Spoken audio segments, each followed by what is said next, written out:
പാലാരിവട്ടം ജംഗ്ഷനിൽ pipe line fly ഓവറിന് തൊട്ടടുത്തായിട്ട് നമുക്ക് പ്രൊജക്ട് ഉണ്ട്. അവിടെയാണ് നിങ്ങൾ 1 BHK 50 ലക്ഷം. എക്സാക്ട്ലി, അതെ. എഴുതി വെച്ചോട്ടോ ഇത്, കാരണം വളരെ കുറച്ച് യൂണിറ്റ്സ് ഉണ്ടാവുള്ളൂ. ഇപ്പൊ പ്രീ ലോഞ്ച് ആണ്. ഇമ്മീഡിയറ്റ് ആയിട്ട് നിങ്ങൾ റിയൽറ്ററിനെ കോൺടാക്ട് ചെയ്താൽ ഇതൊക്കെ നിങ്ങൾക്ക് കിട്ടും.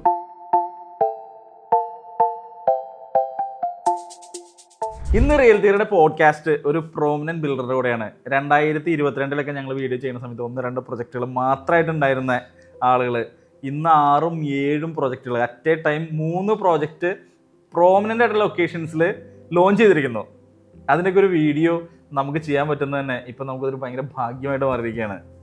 അതാണ് കസാഡൽ ഗ്രൂപ്പിൻ്റെ പ്രോജക്ട്സ് ആണ് നമ്മളിന്ന് സംസാരിക്കുന്നത്. അവരുടെ പല ലൊക്കേഷൻസിലുള്ള റീസണബിൾ ആയിട്ടുള്ള പ്രൈസിങ്ങിലുള്ള പ്രോപ്പർട്ടീസ്, അതുപോലെ തന്നെ ലക്ഷറീസ് ആയിട്ടുള്ളത്.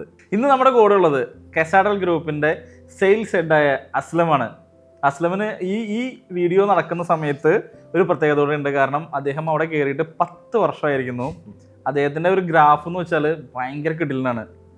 കാരണം അവിടുത്തെ സെയിൽസ് കംപ്ലീറ്റ് ഹാൻഡിൽ ചെയ്തുകൊണ്ടിരുന്നതും വളരെ പ്രൊഫഷണലായിട്ടും വളരെ കമ്മിറ്റ്മെൻറ്റോട് കൂടിയിട്ട് വർക്ക് ചെയ്തുകൊണ്ടിരുന്ന ഒരാളാണ് അസ്ലം. ഒരുപാട് ഹാപ്പി ഹോംസ് സെല് ചെയ്തിരിക്കുന്ന, ഒരുപാട് ഹാപ്പി കസ്റ്റമേഴ്സ് ഉള്ള ഒരാൾ കൂടിയിട്ടാണ് അസ്ലം. ഞങ്ങൾ ഒരുമിച്ച് ഒരുപാട് കേസസ് ചെയ്തിട്ടുണ്ട്. ഈ കഴിഞ്ഞ വർഷങ്ങൾ 2022 തൊട്ടിട്ട് റിയൽറ്ററിയും അതിനകത്ത് ഒരു ഭാഗമാകാൻ സാധിച്ചിട്ടുണ്ട്. അവിടെ തന്നെ നമ്മളും കേസുകൾ ചെയ്തിട്ടുണ്ട്. അതിലൂടെ തന്നെ അതിൻ്റെ വളർച്ച നമുക്ക് എപ്പോഴും കാണാവുന്നതായിരുന്നു. ലാസ്റ്റ് ഇവരുടെ ഒരു പ്രോഗ്രാം ഉണ്ടായിരുന്നു. ഹോൾഡൈനിൽ വെച്ചിട്ടായിരുന്നു പ്രോഗ്രാം നടന്നുകൊണ്ടിരുന്നായിരുന്നത്. ഈ പ്രോഗ്രാമിൽ അസ്ലമിന് 3 പ്രോജക്റ്റുകൾ നമ്മുടെ കൊച്ചിയിലേക്ക് കൊണ്ടുവരാനും സാധിച്ചു. Pre launch. നമ്മൾ ഇന്ന് സംസാരിക്കുന്നത് ഈ പ്രോജക്റ്റുകളുടെ കാര്യങ്ങളാണ്. കൂടാതെ ഓൺഗോയിങ് ആയിട്ട് 4 പ്രൊജക്റ്റുകളോട് നിൽക്കുന്നുണ്ട്. ഓൾറെഡി ഇവർ ഒരു 10 പ്രൊജക്റ്റോളം കംപ്ലീറ്റഡ് ആണ്. അപ്പോൾ നമുക്ക് ഇന്ന് അതിനെക്കുറിച്ചൊക്കെ സംസാരിക്കാം. ഈ വീഡിയോ സ്കിപ്പ് ചെയ്യാതെ കണ്ടു കഴിഞ്ഞാൽ നിങ്ങളുടെ ബഡ്ജറ്റിലുള്ള പ്രോപ്പർട്ടീസ് ഇതിനകത്ത് ഉണ്ടോന്നോ അതല്ലെങ്കിൽ നിങ്ങൾക്ക് ഇതിനകത്ത് ഇൻവെസ്റ്റ് ചെയ്യാൻ പറ്റുമോന്നോ അറിയാൻ പറ്റും. അതല്ലേ അസ്ലമേ നമുക്ക് പറയാൻ പറ്റുക? അതെ. ഈ ബഡ്ജറ്റ്, നിങ്ങളുടെ ബഡ്ജറ്റിലുള്ള പ്രൊജക്റ്റുകൾ ഉണ്ടോ എന്ന് ചോദിക്കുന്നതിന് പകരം നിങ്ങൾക്ക് അനുയോജ്യമായ ലൊക്കേഷൻ ചോദിക്കുന്നതായിരിക്കും കുറച്ചുകൂടി നല്ലത്. അതായത് ഇപ്പോൾ കൊച്ചിയുടെ മാപ്പ് നമ്മളിപ്പോൾ ജസ്റ്റ് ഒന്ന് ഗൂഗിളിൽ സെർച്ച് ചെയ്യുന്നു, കൊച്ചി എന്ന് സെർച്ച് ചെയ്ത് കഴിഞ്ഞിട്ട് ജസ്റ്റ് നമ്മളൊന്ന് സൂം ഔട്ട് ചെയ്ത് കഴിഞ്ഞാൽ ആദ്യം നമുക്ക് കാണുക അങ്കമാലി നാഷണൽ ഹൈവേ നമ്മൾ സ്റ്റാർട്ട് ചെയ്ത് കഴിഞ്ഞാൽ അങ്കമാലി നമുക്ക് പ്രൊജക്റ്റ് വരുന്നുണ്ട്. അതെ അവിടുന്ന് വരുന്നുണ്ട്. നമ്മുടെ അറ്റ്ലക്സ് ഇന്റർനാഷണൽ കൺവെൻഷൻ സെന്ററിന് ഓപ്പോസിറ്റ് ഒരു 300 മീറ്റേഴ്സിൽ അവിടുന്ന് ജസ്റ്റ് വണ്ടി ഓടിച്ച് വന്നു കഴിയുമ്പോൾ നമുക്ക് നേരെ ആലുവ എത്തുന്നു. ആലുവ സിഗ്നൽ എത്തുന്നതിന് മുമ്പ് റൈറ്റ് സൈഡിൽ താജ് വിവാന്ത, അതിന് തൊട്ടടുത്ത് സെയിം ലൈനിൽ തന്നെ നമുക്കൊരു ഹൈ റൈസ് അപ്പാർട്ട്മെന്റ് വരുന്നുണ്ട്. അത് കഴിഞ്ഞ് നമ്മൾ കുറച്ചും കൂടി വണ്ടി ഓടിച്ച് കഴിയുമ്പോൾ അമ്പാട്ടുകാവ് മുട്ടം മെട്രോ സ്റ്റേഷനായി. അതിന്റെ പുറകിൽ നമ്മുടെ ഹോട്ടലുണ്ടല്ലോ, നമ്മുടെ ജീപ്പിന്റെ ഷോറൂമിന് തൊട്ടടുത്തായിട്ട് ഹോട്ടലുണ്ട്. അത് കഴിഞ്ഞ് കഴിഞ്ഞാൽ മുട്ടം മെട്രോ സ്റ്റേഷൻ കഴിയുമ്പോൾ റൈറ്റ് സൈഡിൽ പില്ലർ നമ്പർ 184 നമുക്ക് പ്രൊജക്ട് ഉണ്ട്. കളമശ്ശേരി മെട്രോ സ്റ്റേഷനിൽ നമുക്ക് പ്രൊജക്ട് ഉണ്ട്. മെട്രോ സ്റ്റേഷൻ ഒരു 500 മീറ്റേഴ്സിൽ രാജഗിരി സ്കൂളിന് തൊട്ടടുത്തായിട്ട് അത്യാവശ്യം ചെയ്തിട്ടുണ്ട്. അത് കഴിഞ്ഞ് കഴിഞ്ഞാലാണ് കൊച്ചിൻ യൂണിവേഴ്സിറ്റി മെട്രോ സ്റ്റേഷൻ. അവിടെ നമുക്ക് 2 പ്രൊജക്റ്റുകളാണ്. ഒരെണ്ണം കംപ്ലീറ്റ് ആയി, ഒരെണ്ണം ഓൺ ഗോയിങ് ആണ്. അത് കഴിഞ്ഞിട്ട് എടപ്പള്ളി നമ്മൾ നേരെ ടൗണിലേക്ക് പോണില്ല, ഓൾറെഡി കൺജസ്റ്റഡ് ഒക്കെയാണ്.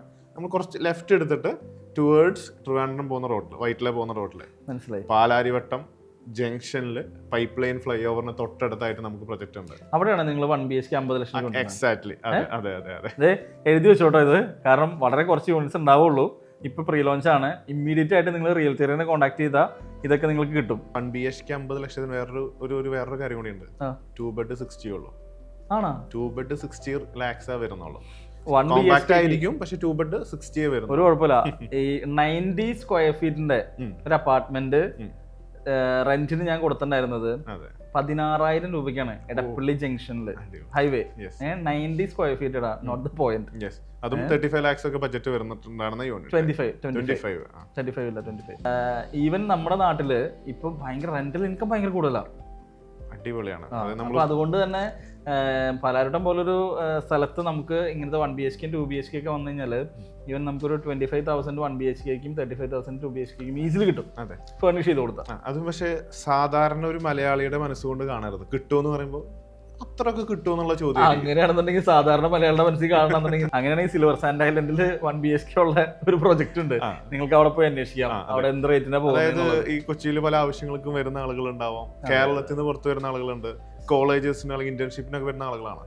അവരൊക്കെ യൂഷ്വലി എന്താ ചെയ്യുക, ഏതെങ്കിലും ഹോട്ടൽസിൽ ആഴ്ചയിൽ ഒരു ദിവസം വരും, ഓരോ ഹോട്ടലിൽ വലിയൊരു എമൗണ്ട് കൊടുത്ത് താമസിക്കുന്നു. ഇത് തന്നെ മന്തിലൊരു ആ ഒരു എമൗണ്ടിനേക്കാളും കുറച്ച് കിട്ടുക ചെയ്യുന്നത്. അവരത് നോക്കില്ല, അവരവർ ചെയ്യുന്നു. പിന്നെ അത് 1 വർഷത്തെ 2 വർഷത്തെ പ്രോഗ്രാം ആയിരിക്കുമല്ലോ അവർക്ക്. 2 വർഷത്തിന് എമൗണ്ട് ആണെങ്കിൽ അവർ ഓക്കെയാ. മനസ്സിലായി. പിന്നെ ഈ പറഞ്ഞ പോലെ സാധാരണ ഒരു മലയാളിയുടെ മൈൻഡ് സെറ്റ് മാറ്റി കഴിഞ്ഞാൽ തന്നെ അത് കിട്ടുന്നതാണ്.